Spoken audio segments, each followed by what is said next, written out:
Nabi setiap 10 hari terakhir mengencangkan sarungnya. Tuh, Nabi pakai sarung kan? Ayo amalin pakai sarung ntar. Boleh nggak pakai gamis? Ya gamis itu bagian dari sarung karena bentuknya sarung. Coba amalkan sunnah sarung hari ini, besok mau gamis, besok pakai celana gitu.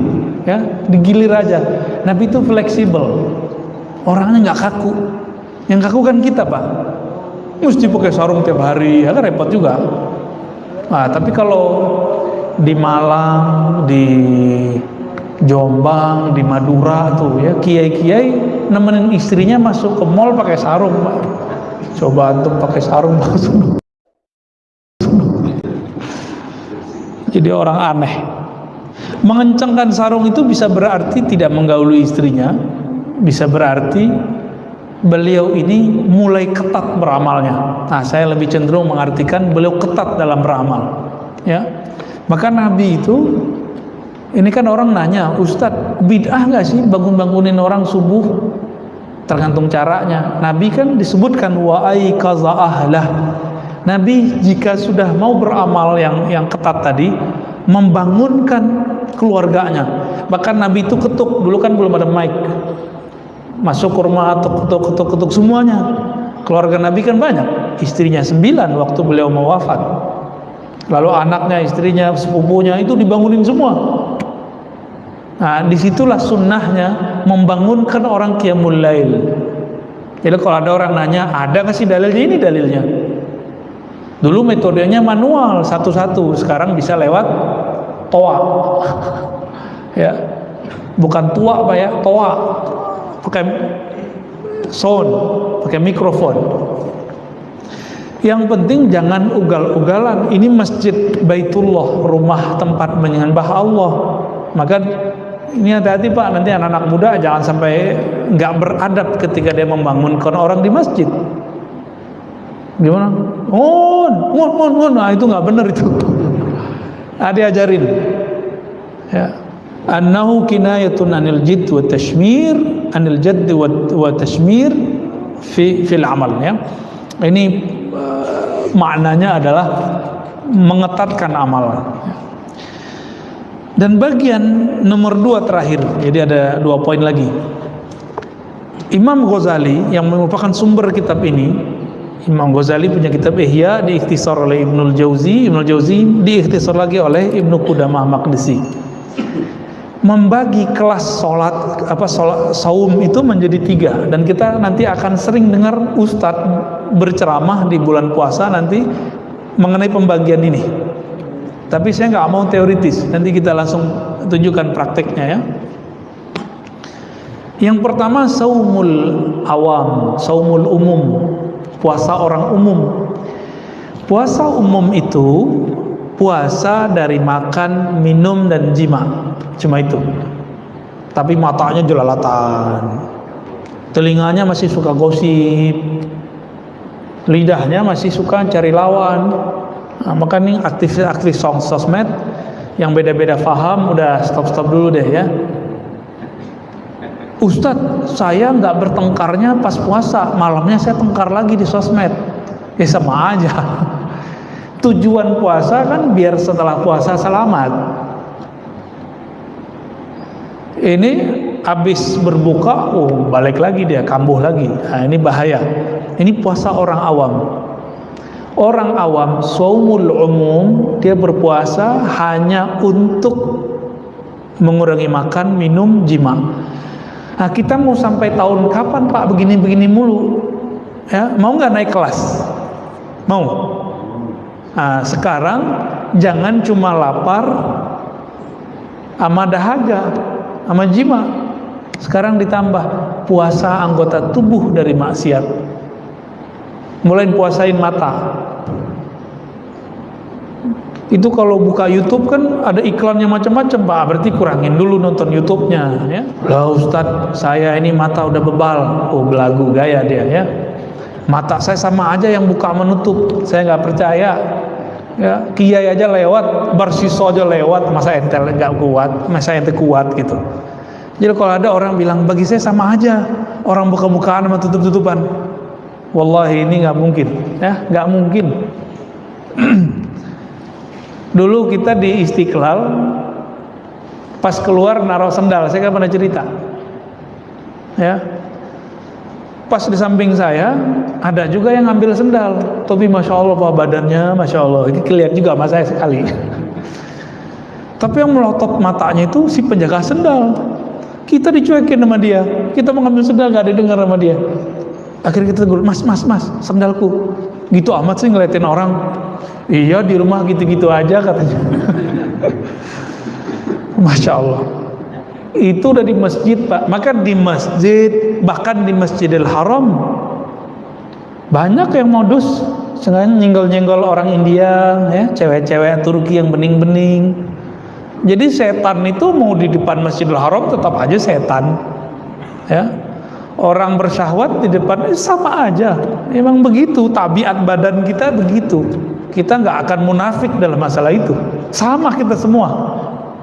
Bedanya ada orang yang tahu cara mengendalikannya, atau ada yang kalau terjebak dia tahu jalan pulangnya, dia tahu cara sadarnya. Itu aja bedanya. Maka yang afdol itu memang kalau ke Masjidil Haram kita puasa pak. Jadi nggak berani, wah nggak enak, nah, gitu ya. Sering istighfar jadinya. Nah ini namanya puasa khusus. Jadi puasa khusus ini, kalau khusus bahasa Arab artinya istimewa. Tadi puasa orang awam. Kalau sudah naik ke puasa yang istimewa, itu anggota tubuh ikut puasa. Itu dia bahagia itu pak. Ya Allah mandangnya sudah ridho, itu puasa udah langsung diterima. Langsung diterima tuh. Ustadz gimana kalau sesekali kelewat juga? Kan kita bisa istighfar. Ah ini lo uniknya. Orang kalau belum sampai ke taraf ini, dia nggak tahu kalau tobat istighfar itu ada tingkatannya. Ada puasa dari dosa zahir, ada puasa dari dosa batin. Nah ini baru dosa zahir nih. Cobain pak, ya, berpuasa dari dosa yang zahir, mata yang jelalatan, mata yang memandang orang rendah, telinga yang mesti suka gosip. Bahkan untuk mendengarkan kajian-kajian perdebatan kurangi, nanti jantung kita ngipas dia pak. Bener nggak? Ini kalau dengerin Ustadz Fulan, apalagi yang ngadu-ngadu saya sama siapa gitu ya, nanti jantung antum tuh deg-degan tuh. Coba itu nggak usah ditonton dulu. Ini yang buat video ngadu-ngadu orang, ente stop dulu deh bulan puasa. Ya, ini kan banyak yang hobi. Ada yang motong-motong video, ya masya Allah. Kalau motongnya nggak bener, saya nggak tahu tuh hisapnya ntar gimana di sana ya. Ada yang di atasnya istimewa, khususul khusus, begitu di kitabnya. Apa kata beliau? Nah ini agak berat bahasanya. Kita pakai bahasa Arabnya ya. Fahuwa saumul qalbi 'anil himamid daniyah. Puasa yang di atas istimewa tadi, ini kelas 3 nih. Tadi kelas 1 umum, kelas 2 khusus. Kelas yang lebih khusus lagi, ini kalau sudah bisa puasa begini, udah jadi calon wali pak kita. Mau nggak jadi calon wali? Ya mau semua, masa nggak mau jadi wali sih? Wali artinya apa? Kekasih Allah. Wali itu bukan orang sakti pak. Wali aja mati kok. Ini salah satu ulama kita, wali itu ya, waliullah itu. Abah Uci Turtusi, gurunya beliau ini, guru kita semua. Ya, wali meninggal, apalagi yang bukan wali. Biasanya wali itu kalau meninggal dikasih kabar dulu biasanya. Nah kalau walinya spesial, dia bisa request meninggalnya kapan. Seperti Nabi, kan wali ini pewaris para Nabi. Nabi Adam bisa nolak, Nabi Musa nonjokin malaikat maut pak. Hadis Bukhari itu, malaikat maut datang nyamar jadi orang biasa. Ditanya oleh Nabi Musa belum memakai kolbunya, masih pakai pikirannya. Mana anta? Ente siapa? Saya malaikat maut mau cabut ente. Nabi Musa dilawan ya. Dulu orang ditonjok Nabi Musa langsung mati. Itu kekuatan Nabi Musa tuh. Ditonjok Nabi Musa langsung mati. Makanya yang bisa megang tongkat sehingga bisa memukulkan ke pantai itu, ada batu di tepi pantai Laut Merah, itu cuma Nabi Musa pak di zaman itu. Kalau bukan beliau yang megang. itu tongkat nggak bisa bekerja sehebat itu, dengan izin Allah tentunya. Baru sembelah itu laut, saking kuatnya itu. Coba antum mukul-mukul tuh, ini aja belum tentu patah ya. Jadi karate sekarang tuh nggak ada apa-apanya ya, taekwondo apa boxer mecah-mecah itu nggak ada apa-apanya sama Nabi Musa. Ditonjok itu matanya keluar Pak, matanya malaikat mau keluar matanya langsung ya, kayak film-film kartun tuh, wow. Itu kejadian tuh Nabi Musa. Tapi itu kan penjelmaan malaikat maut, itu bukan malaikat maut yang asli, cuma penjelmaan aja. Balik lagi ke Allah, ngadu, ya Rob, saya ditonjok sama Nabi Musa. Baru dikasih tahu ya bahwa jatahnya udah habis, baru dia mau terima. Jadi Nabi sama wali-wali yang spesial itu bisa request Pak meninggalnya ya. Sayyid Muhammad Alawi Al-Maliki Al-Makki, ulama kita, guru besar kita di Mekah, dulu request, ya Rob, kalau engkau mau ngambil aku, tolong ambil lagi ngaji sama teman-teman, sama murid-murid, sama sahabat-sahabat. Bener Pak, bulan puasa beliau agak aneh sekali itu, nggak mau berhenti ngaji. Udah sampai waktu mau sahur masih ngaji, baru rehat-rehat bentar ya suasananya masih suasana taklim. Allah jemput beliau. Jadi mulia sekali. Orang kalau lagi pengajian mulia nggak? Yarfa'illahu allazina amanu wallazina utul ilma darajat. Orang berilmu lagi ngajar itu diangkat sama Allah. Nah, lagi begitu diangkat nyawanya. Ya, beliau wali besar itu ya. Nah, semoga kita diangkat oleh Allah dalam keadaan yang mulia. Amin ya rabbal alamin, di tempat yang mulia juga ya. Saumul qalbi, puasa qalbu dari himamid daniyah, angan-angan rendahan. Jadi jangankan memandang yang haram, kepikiran yang haram aja nggak mau. Nah ini dia puasa qalbu. Wal afkar al mubi'idah anillah, atau pikiran, angan-angan yang menjauhkan diri kita dari Allah Subhanahu wa taala. Wa kaffuhu amma siwallahi ta'ala bil kulliyah, lalu menahan hati supaya tidak berpaling kepada selain Allah. Berarti puasanya orang-orang yang khusus ini itu sudah masuk kepada puasa dari kelalaian kolbu. Bagi mereka puasa rohaninya rusak kalau kolbunya lupa mengingat Allah. Maka saya ingat dulu waktu masih kecil, umur 12 tahun, saya datang ke salah satu guru saya yang ahli zikir. Apa kata dia? Ente tahu nggak bocah? Wali Allah itu kalau lupa sedetik saja, satu nafas saja mengingat Allah, mereka tobat. Dulu nggak kebayang Pak, maksudnya apa? Dikata guru kita. Pas baca kitab Imam Ghazali, faham kita. Oh ini ternyata maksudnya. Jadi puasa mereka tidak hanya sekelas makan, minum ditahan, jima ditahan, syahwat ditahan, enggak. Tapi sudah masuk ke level di kolbunya nggak boleh kemasukan apa aja kecuali nama Allah Subhanahu wa ta'ala. Nah ini kalau nggak dibimbing nggak bisa Pak. Dulu kita puasa fisik yang bimbing orang tua. Apa kata orang tua? Ente kerjain ini, kalau puasa 30 hari dapat hadiah sepeda, misalnya gitu. Nah ini kolbu ini butuh ada mursyid. Maka saya pastikan nih Bapak nggak akan sukses mencapai puasa ini kalau nggak ada mursyid. Nggak akan sukses. Mursyid badannya adalah orang tua kita dulu puasa badan. Kalau puasa kolbu, mursyidnya harus ahli kolbu. Ya. Wa hadha shaum lahu syuruh ta'ti fi ghairi hadzal mawdi', ya. Penjelasan mengenai ini ada di bab-bab setelahnya. Nah, ini penjelasannya banyak. Kita langsung ke persoalan terakhir. Bolehkah puasa dahar? Dahar itu bukan dahar bahasa Jawa sama Sunda. Dahar bahasa Sunda apa? Makan. Puasa kok makan? Dahar itu artinya sepanjang masa, kecuali di waktu yang diharamkan. Boleh nggak puasa begitu? Boleh. Nah, karena ada sekarang yang bilang nggak boleh. Kita cek. Ini kan beliau manhajnya salaf. Kita cek Pak ya, manhaj ulama yang ngikut salaf bolehin apa enggak? Fa amma saumud dahri fa fi afradi Muslim min hadithi Abi Qatadah anna Umar radhiyallahu ta'ala anhu sa'ala an-nabi sallallahu alaihi wasallam faqala kaifa man yasumud dahr kullah qala la sama wa la aftar illa yasum lam yuftir. Jadi Umar pernah konfirmasi ke Nabi tentang puasa dahriyah, puasa setiap hari. Kata Nabi, ya nggak apa-apa, dia tidak berpuasa, tidak berbuka, lam yasum wa lam yuftir, wa hadha mahmulun ala man sarada shaum fil ayyam al manhi. Tapi dilarang jika apa?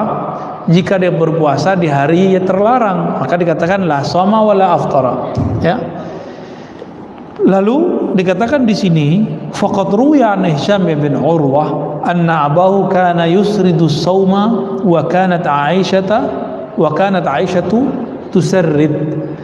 Jadi ada ulama salaf di kalangan sahabat dan tabi'in itu berpuasa hampir tiap hari kecuali di hari yang haram.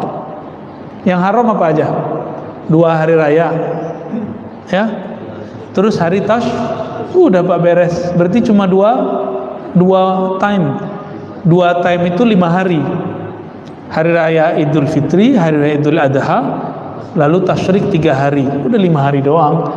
Di luar itu kita boleh nggak berpuasa setiap hari? Dijawab oleh beliau, ya boleh. Kenapa? Karena Aisyah melakukan itu. Sayyidah Aisyah ini setelah Nabi wafat beliau puasa tiap hari. Masa orang Syiah nuduh beliau ini pelacur, Pak? Jadi orang-orang Syiah ini lagi berebut nih sama Wahabi di Indonesia. Hati-hati Pak, antar ya. Orang Syiah berebut sama Wahabi di Indonesia. Itu Suriah, isu Syiah sama Sunni, Syiah Wahabi sudah berhasil. Irak hancur. Tinggal Indonesia, negara Islam terbesar yang mesti kita jaga. Dan masjid ini jadi bentengnya Pak. Jangan kemasukan di masjid. Kemasukan orang-orang yang mau memperebutkan negeri ini, yang sudah ahlu sunnah dari dulu. Ya, oh kita nggak mengkafirkan Syiah, nggak. Kita nggak mengkafirkan Wahabiyah, nggak. Kita berbeda sama Syiah karena Syiah menghujat para sahabat Nabi, menghujat Sayyidah Aisyah yang setelah Nabi wafat dia berpuasa tiap hari. Hujatan mereka apa? Aisyah ini fahisyah, pelacur gitu. Nauzubillah min dzalik, ya. Pelaku maksiat, mesum, begitu kata mereka. Waras gitu. Nabi wafat di pahanya Aisyah, Pak. Itulah tubuh paling mulia. Jika ada tanah Makkah Madinah diinjak oleh Rasulullah jadi mulia, maka tubuh Sayyidah Aisyah adalah tubuh paling mulia. Anas bin Malik didatangi oleh orang. Apa kata orang ini? Wahai Anas, mana mata yang dulu matamu melihat Rasulullah? Kata dia, ini mata saya. Izinkan aku menciumnya. Dicium Pak, cuma karena ngelihat Nabi. Ada sahabat yang dulu diludahin mulutnya sama Rasulullah. Ada yang dia makan sesuatu dari darahnya Nabi, dari bekasnya Rasulullah. Itu sahabat datang minta berkah. Minta berkah Pak. Ini Rasulullah punya istri, semua dari diri Nabi masuk ke dalam dirinya. Kira-kira kurang berkah apa tuh?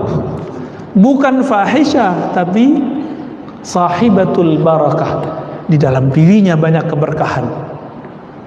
Jadi kita nggak bisa susah lah ngomong sama Syiah tuh di situ. Ya, ada beberapa kesamaan kita dengan Syiah. Ada kita cinta Ahlul Bait, mereka cinta Ahlul Bait. Kita cinta Habib, mereka cinta Habib. Bedanya Habib mereka benci sama Aisyah, benci Abu Bakar. Ternyata isu ini dijawab oleh cucunya Ali, Ja'far Shadiq, Ja'far bin Muhammad Al-Baqir bin Ali Zainal Abidin bin Husain bin Ali. Berarti keturunan keberapa nih? 5. Ja'far ini punya ibunya keturunan Abu Bakar.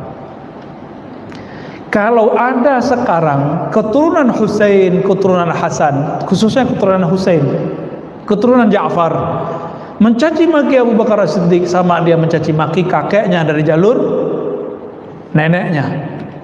Ja'far punya ibu keturunan Abu Bakar As-Siddiq. Kira-kira gimana? Ya, mungkin jelas Pak, kita jelas. Tapi saya dituduh Syiah apa sama orang? Kira-kira kita marah nggak? Ya nggak marah, kita ketawa aja. Berarti yang nuduh nggak ngerti Syiah itu apa. Ya, dia punya konsep tasawuf itu Syiah.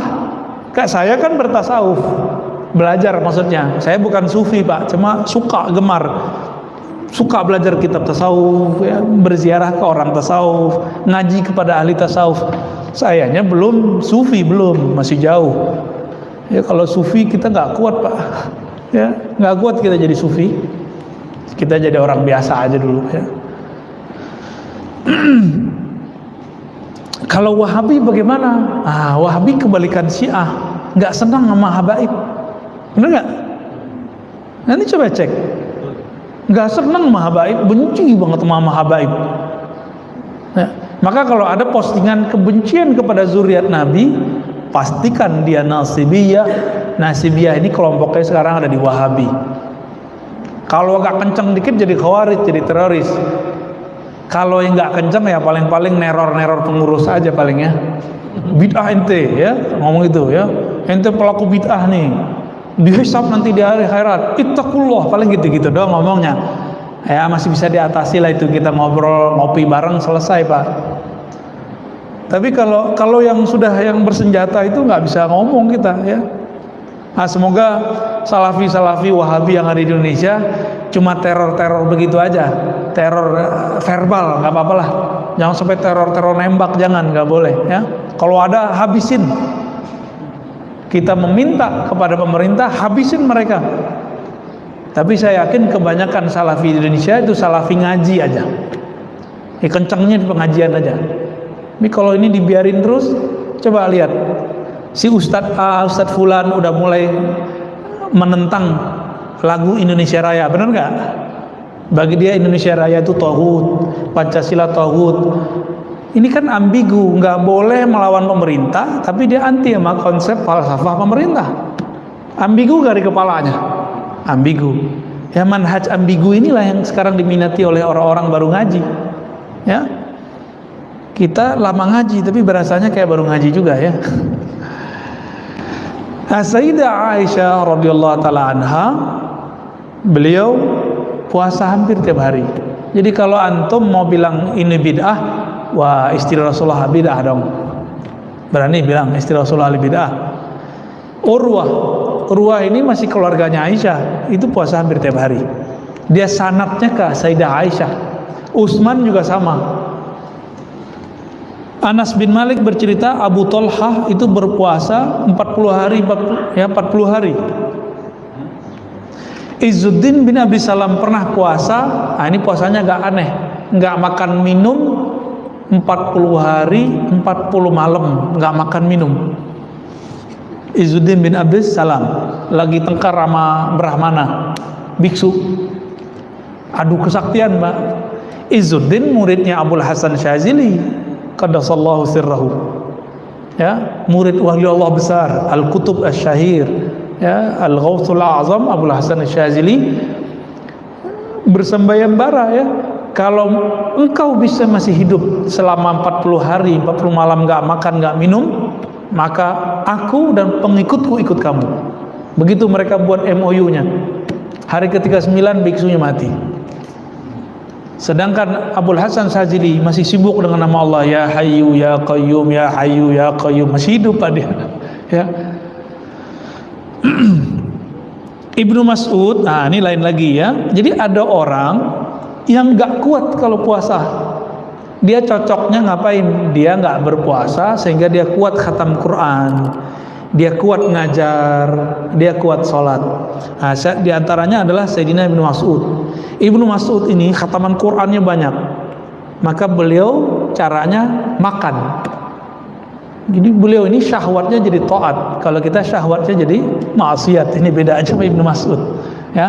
Maka di sini jika boleh kita sebut, tinggal antum pilih di luar bulan Ramadan, jika memang berpuasa itu lebih nyaman, puasa sebanyak-banyaknya.